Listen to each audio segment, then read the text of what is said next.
नमस्कार छात्रों, मैं Rahul Jaiswal. Dignity commerce classes के यूट्यूब चैनल पे आपका स्वागत है। ये जो मेरे चैनल स्टार्ट किया हूँ ये उन बच्चों के लिए है, ये एकेडमिक क्लासेस है कॉमर्स का।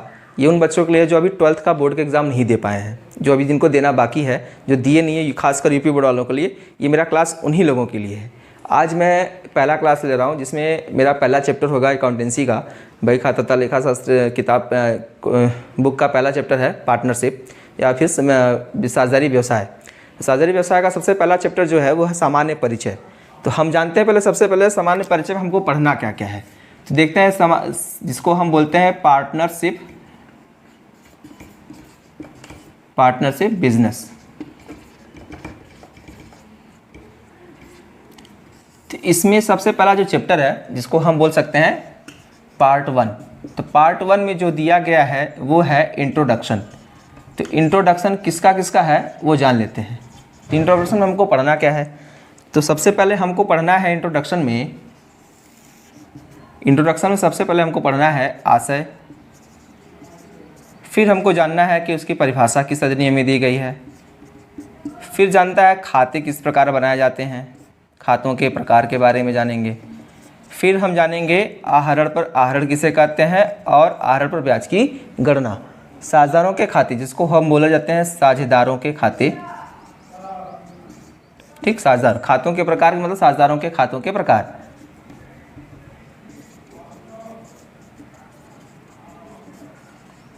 इसके बारे में जानेंगे। उसके बाद आता है आहरण। आहरण जानेंगे, साझेदारों के आहरण के बारे में जानेंगे। फिर उसके बाद इस आहरण पर ब्याज की गणना, आहरण पर ब्याज की गणना ये जानेंगे। एक चीज़ इसमें और भी है, सबसे इम्पॉर्टेंट है वो जो है हमारे पास साझेदारों के बीच जो अनुबंध होता है उसके बारे में, जिसको हम बोलते हैं साझेदारी संलेख। इसको जानना बहुत इम्पॉर्टेंट है। और दूसरी चीज़ इससे संबंधित चीज़ें जो हैं साझेदारी संलेख में, साझेदारी संलेख में या संलेख की मुख्य बातें, मुख्य तत्व बोल सकते हैं, मुख्य बातें भी बोल सकते हैं। तो हम तत्व ही लिख रहे हैं। तीसरा है साझेदारी अगर संलेख न हो, साझेदारी संलेख न होने पर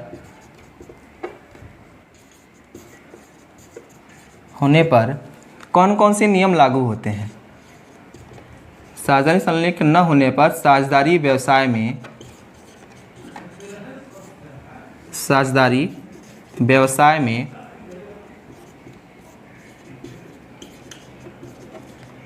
कौन कौन से नियम लागू होंगे। ये सारी की सारी बातें हम साझेदारी के परिचय में जानेंगे। जो पहला चैप्टर हमारे पास है, हमारी किताब में जो दिया गया है, चाहे आरसी अग्रवाल पढ़ेंगे, चाहे एस एन शुक्ला पर, चाहे विनोद गोयल पढ़ें, कोई भी किताब अगर आप अकाउंटेंसी का लेकर किसी भी राइटर का लेकर पढ़ते हैं तो साझेदारी का सबसे पहला जो चैप्टर होता है इंट्रोडक्शन, जिसको हमने पार्ट 1 भी डिवाइड कर दिया है। इसमें सबसे पहले हम साझेदारी व्यवसाय किसे कहते हैं, मतलब आशय क्या है, उसकी परिभाषा क्या है, किस अधिनियम में लागू हुआ है, और खाते साझेदारों के खातों के प्रकार के बारे में जानेंगे। आहरण, साझेदारी संलेख, साझेदारी संलेख के मुख्य तत्व, साझेदारी संलेख के न होने पर कौन कौन से नियम लागू होते हैं, और आहरण पर ब्याज की गणना। ये सारे के सारे हमारे पास इम्पॉर्टेंट तो कह जा सकते हैं, इस चैप्टर में इम्पॉर्टेंट तो ये सारे हैं, क्योंकि हमको ये इंट्रोडक्शन के बारे में जानना होता है, हम साझेदारी के बारे में जानते हैं, इसलिए ये सारा का सारा बहुत इंपॉर्टेंट होता है। खासकर ये चीज़ें जो हैं, और ये तो कहने का मतलब इम्पॉर्टेंट तो सब है, लेकिन अगर वेरी इंपॉर्टेंट देखा जाए तो ये सबसे ज़्यादा इंपॉर्टेंट है कि हम साझेदारी का आशय जान गए, परिभाषा जान गए, तो साझेदारी संलेख के बारे में भी जानना इंपॉर्टेंट है। तो चलिए सबसे पहला टॉपिक स्टार्ट करते हैं। तो ये हमारे टॉपिक लिखवाए मैंने 1 2 3 4 5 6 7 8, मैंने 8 टॉपिक लिखाए हैं। 8 में सबसे पहले टॉपिक में स्टार्ट करता हूँ आशय, साझेदारी का आशय। चलते हैं साझेदारी के आशय पे, देखते हैं क्या क्या है।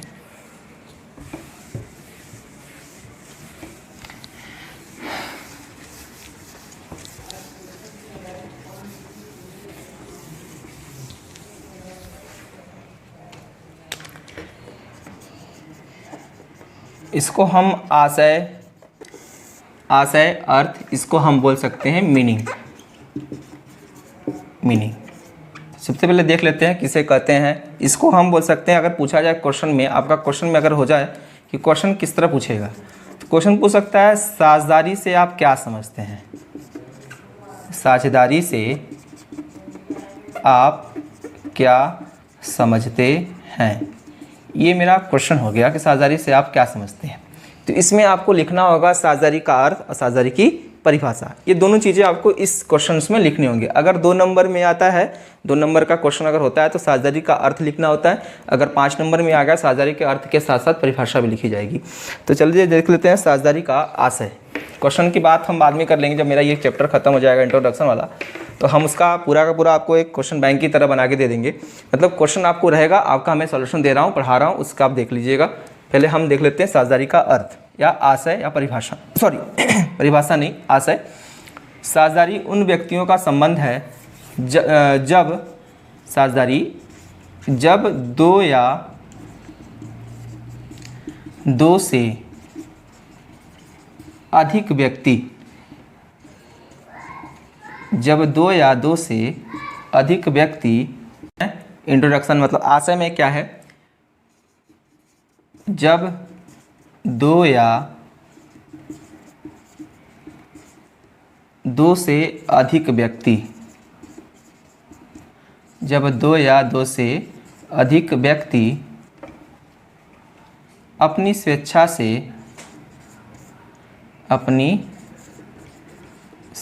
से किसी वैध व्यवसाय को चलाने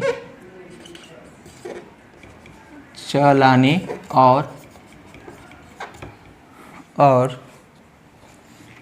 उसमें होने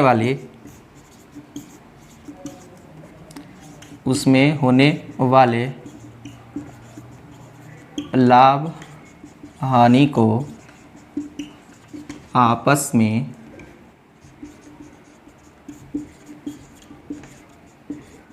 बांटने तथा अपने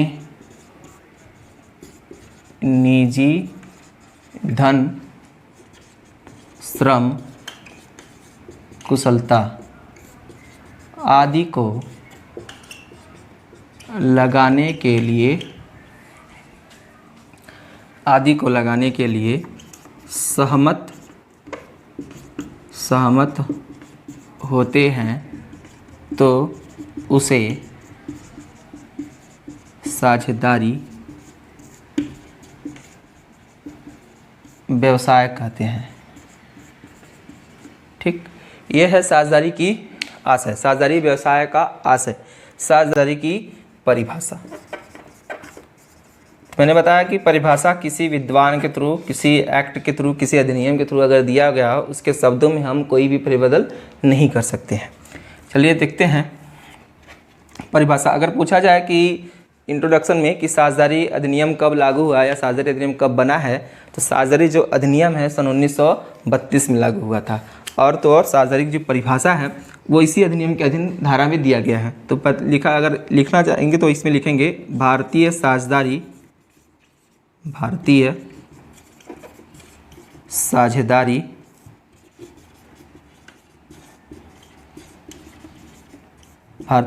अधिनियम 1932 की धारा 4 के अनुसार।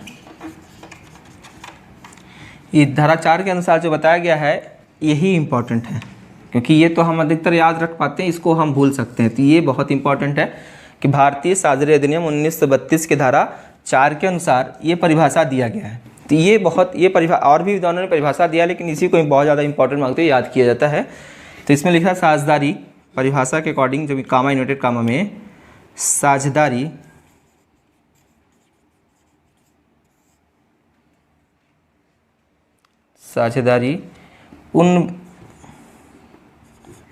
उन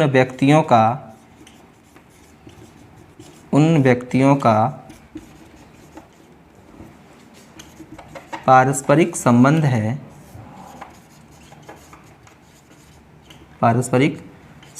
है जो किसी जो किसी ऐसे वैध व्यवसाय के लाभों को आपस में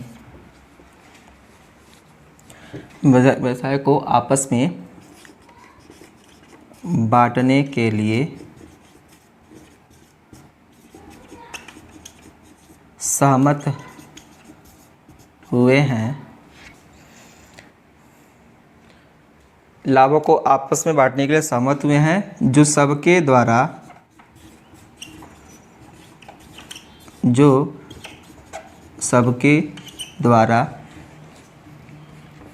या उनमें से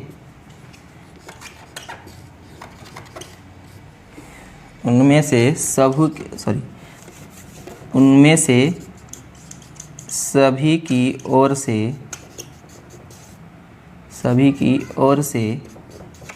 किसी एक के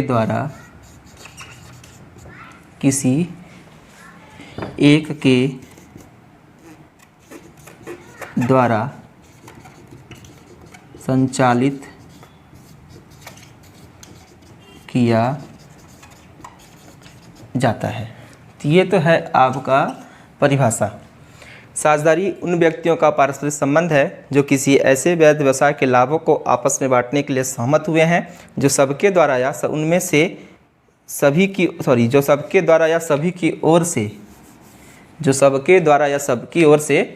की ओर से किसी एक के द्वारा संचालित किया जाता है। ये है साझेदारी व्यवसाय की परिभाषा।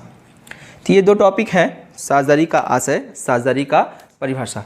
साझेदारी का आशय फिर से देख लेते हैं। जब दो या दो से अधिक व्यक्ति अपनी स्वेच्छा से किसी वैध व्यवसाय को चलाने और उसमें होने वाले लाभ हानि को आपस में बांटने तथा निजी धन, श्रम आदि, कुशलता आदि को लगाने के लिए सहमत होते हैं तो उसे हम साझेदारी व्यवसाय कहते हैं। परिभाषा, तो परिभाषा में मैंने बताया तो भारतीय साझेदारी अधिनियम सन 1932 की धारा 4 के अनुसार, परिभाषा किस अधिनियम के तहत? भारतीय साझेदारी अधिनियम सन 1932 की धारा 4 के अनुसार साझेदारी उन व्यक्तियों का पारस्परिक संबंध है जो किसी ऐसे वैध व्यवसाय के लाभों को आपस में बांटने के लिए सहमत हुए हैं जो सबके द्वारा या उन सभी की ओर से किसी एक के द्वारा संचालित किया जाता है। ये साझेदारी की परिभाषा। सबसे इम्पोर्टेंट दो चीज़, साझेदारी का आशय और साझेदारी की परिभाषा। ठीक, चलिए देखते हैं साझेदारी की विशेषता या आवश्यक लक्षण। तो ये हमने टॉपिक में लिखा नहीं, लेकिन छोटी सी बात है ये, साझेदारी की विशेषता, साझेदारी के आवश्यक लक्षण।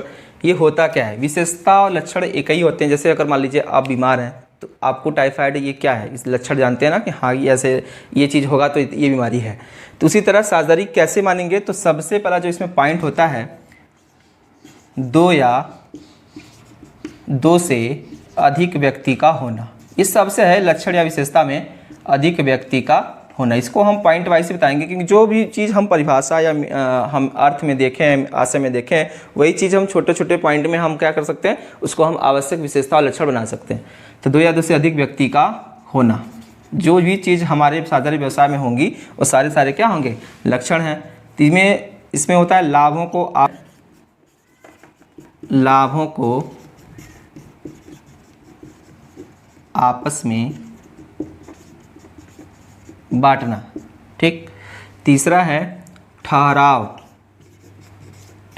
या अनुबंध का होना। ये आप समझ लीजिए इसमें क्या होता है, इसको हम समझा देते हैं। ठहराव मतलब जब आप किसी भी, जैसे मान लीजिए आप रिक्शा से जाते हैं तो आप जब किराया देते हैं तो वो किस बेसिस पे देते हैं, उससे बात करते हैं ना कि हाँ इतनी दूर चलेंगे तो इतना किराया होगा। या फिर आपको पहले से पता होता है कि अगर हमको वो लंका से BHU से हमको कैंट से अगर लंका जाना है, जैसे वाराणसी कैंट से अगर BHU तक जाना है तो हम कैसे जाएंगे? हमको पता होता है कि 20 रुपये भाड़ा है। तो ये सारी चीज़ें क्या न जानते हुए भी हमको माना था कि अनुबंध होता है, एक ठहराव होता है हमारे बीच और उस ऑटो ड्राइवर के बीच। उसी तरह जब भी दो या दो से अधिक व्यक्ति साझेदारी व्यवसाय में आते हैं तो उनके बीच ये ठहराव होता है कि तो आप इतनी पूंजी लगाएंगे, लाभ होगा तो आप इस तरह अनुपात में बांटेंगे। तो ये होना बहुत ज़रूरी है। तो ठहराव या अनुबंध का होना। दूसरा है, चौथा पॉइंट लास्ट में, इसमें हम लाभ, सॉरी दूसरे पॉइंट में हम लाभ और हानि दोनों लिख सकते हैं। लाभ और हानि को आपस में बांटना, दो या दो से अधिक व्यक्ति को होना, लाभ और हानि को आपस में ठहरा या अनुबंध का होना, ये तीन तो बहुत इंपॉर्टेंट जो हमारे हमारे आशय में ही पता चल पा रही है कि ये होता क्या है या क्या है। ठीक, उसी प्रकार आगे है कारोबार का होना। कारोबार या व्यवसाय का होना, सॉरी कारोबार या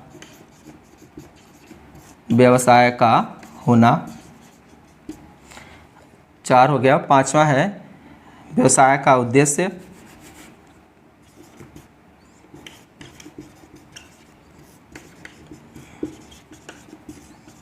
व्यवसाय का उद्देश्य लाभार्जन होना।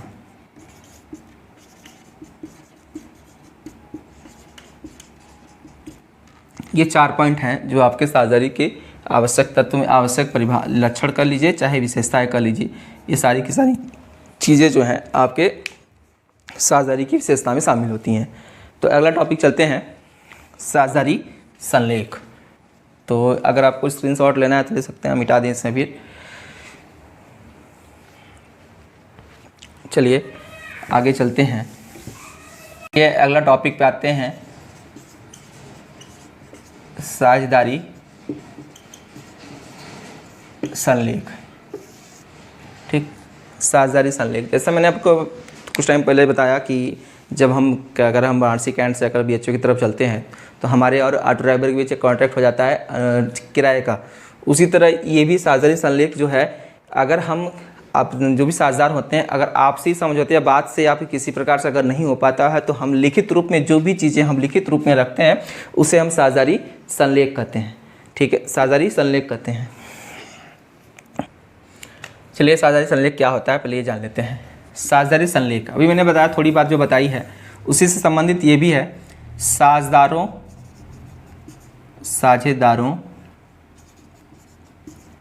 के बीच जो भी अनुबंध या ठहराव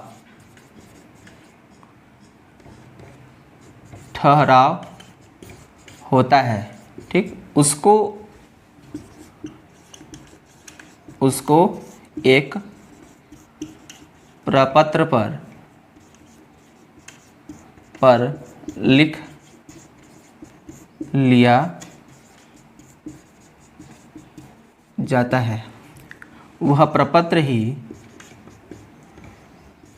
है। वह प्रपत्र ही साझेदारी संलेख होती है या साझेदारी संलेख कहलाती है। ये तो है साझेदारी संलेख, इसको इंग्लिश में बोलते हैं पार्टनरशिप डीड, इसको हम इंग्लिश में बोलते हैं पार्टनरशिप डीड। साझेदारों के बीच जो अनुबंध या ठहराव होता है उनके उसको एक प्रपत्र पर लिख लिया जाता है, वह प्रपत्र ही साझेदारी संलेख कहलाती है। तो ये है साझेदारी संलेख। अब ये तो था साझेदारी संलेख के बारे में थोड़ी सी जानकारी कि साझेदारी संलेख होता क्या है। इसके बारे में बस आपको जानना है कि होता क्या है, इसमें कौन कौन से नियम लागू होते हैं, साझेदारी संलेख में क्या क्या मुख्य बातें होती हैं। ये अगला टॉपिक है कि साझेदारी संलेख की कौन कौन सी मुख्य बातें होती हैं। चलिए जानते हैं आगे साझेदारी संलेख की मुख्य बातें। साझेदारी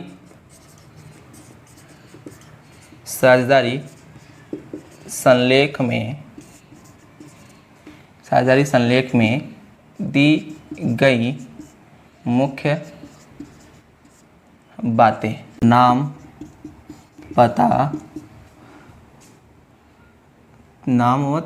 व उनका अस्थायी पता।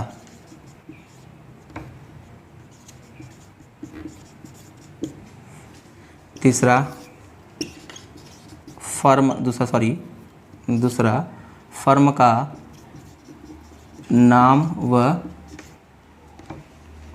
नाम व अस्थायी पता। फर्म का नाम व अस्थायी पता। तीसरा है साझेदारों द्वारा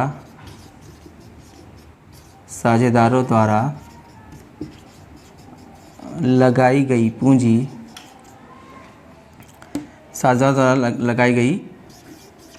पूंजी, परिवर्तनशील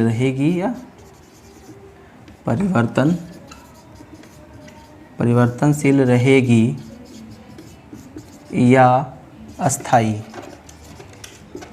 ठीक। चौथा, लाभ हानि विभाजन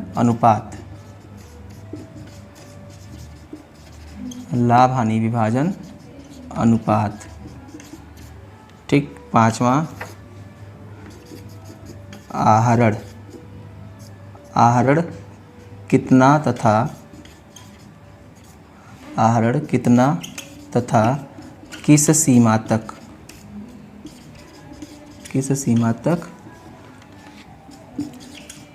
किया जाएगा।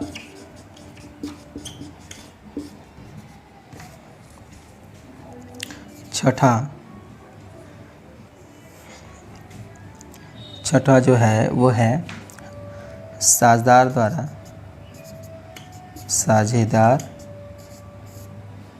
किसी साझेदार के अवकाश ग्रहण करने पर किसी साझेदार के अवकाश ग्रहण करने पर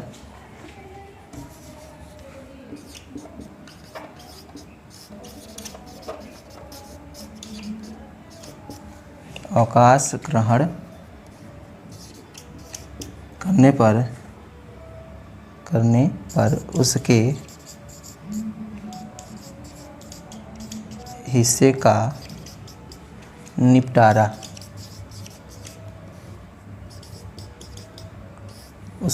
का निपटारा। सातवां जो पॉइंट है, किसी साझेदार के दिवालिया होने पर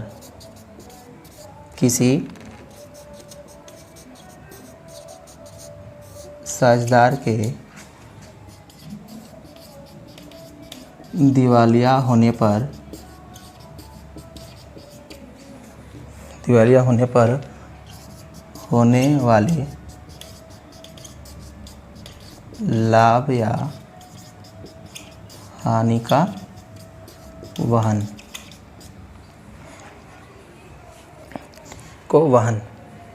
आठवां पॉइंट, साझेदारों के पहला तो अभी मिटा देते हैं, थोड़ा सा नीचे है। ठीक है, चलिए देख लीजिए, आप लोग इतना लिख लीजिए, उसके बाद हम मिटा के आगे बताते हैं, ये दिखाई नहीं देगा।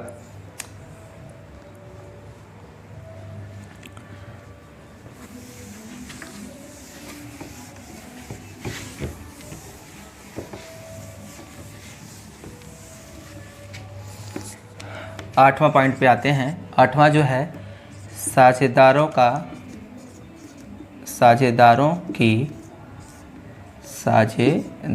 की ख्याति का मूल्यांकन की विधियाँ।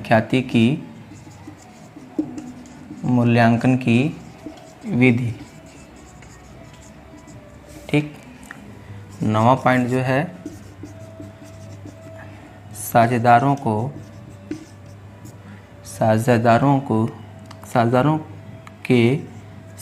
द्वारा किए गए अतिरिक्त कार्य के बदले में वेतन, कमीशन, बोनस आदि दिया जाएगा या नहीं। ठीक। उसी तरह 10वां जो पॉइंट है,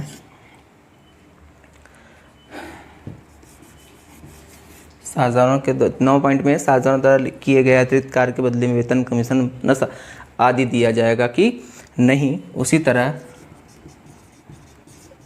साझेदारों द्वारा पूंजी के अतिरिक्त साझेदारों द्वारा पूंजी के अतिरिक्त दिए गए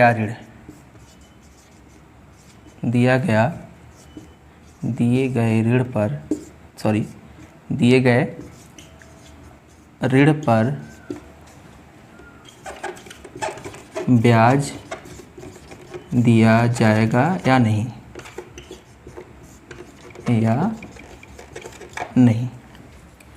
आगे 11वां पॉइंट, एक चीज़ मैंने भूल गया था, आहरण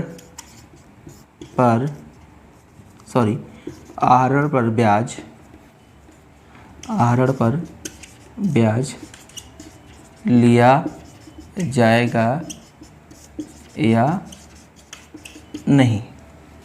ये सारी की सारी बातें साझेदारी संलेख की मुख्य बातें हैं जो नियम में भी लागू होती हैं, नियम भी कहा जाता है। तो ये 3 टॉपिक मैंने बताया। सबसे पहला टॉपिक मैंने ख़त्म किया साझेदारी की आशय, साझेदारी व्यवसाय का आशय। दूसरा है परिभाषा। तीसरा मैंने बताया था साझेदारी संलेख, तो साझेदारी संलेख भी खत्म हो गया। चौथा टॉपिक जो था साझेदारी संलेख की मुख्य बातें या नियम। ये 4 टॉपिक आज मैं क्लियर कर रहा हूँ। आज का पहला क्लास मेरा इसे यहीं पे स्टॉप हो जाएगा। उसके बाद कल का जो क्लास चलेगा वो मेरा होगा आगे का पॉइंट जो होगा, उसके बाद इसको थोड़ा सा रिपीट करने के बाद, थोड़ा सा और समझाने के बाद जो बचा रहेगा इस चैप्टर का, वो अगले पॉइंट में ख़त्म किया जाएगा। तब तक के लिए आज के लिए धन्यवाद। अगर वीडियो अच्छा लगा आप लोगों को तो लाइक करिए, कमेंट करिए, जो भी सुझाव देने शेयर करिए, जो भी सुझाव आपको देने हैं कमेंट के माध्यम से करिए, या फिर हमारे व्हाट्सअप नंबर से भी कर सकते हैं। तो मेरा व्हाट्सअप नंबर जो है 95060709 और 60, इस पे भी आप सुझाव अपना इसके जरिए व्हाट्सअप के जरिए दे सकते हैं, या फिर कुछ भी क्वेश्चंस ऐसे जो हैं जो आपको पूछना होगा इस व्हाट्सअप नंबर से आप पूछ सकते हैं। आज के लिए धन्यवाद।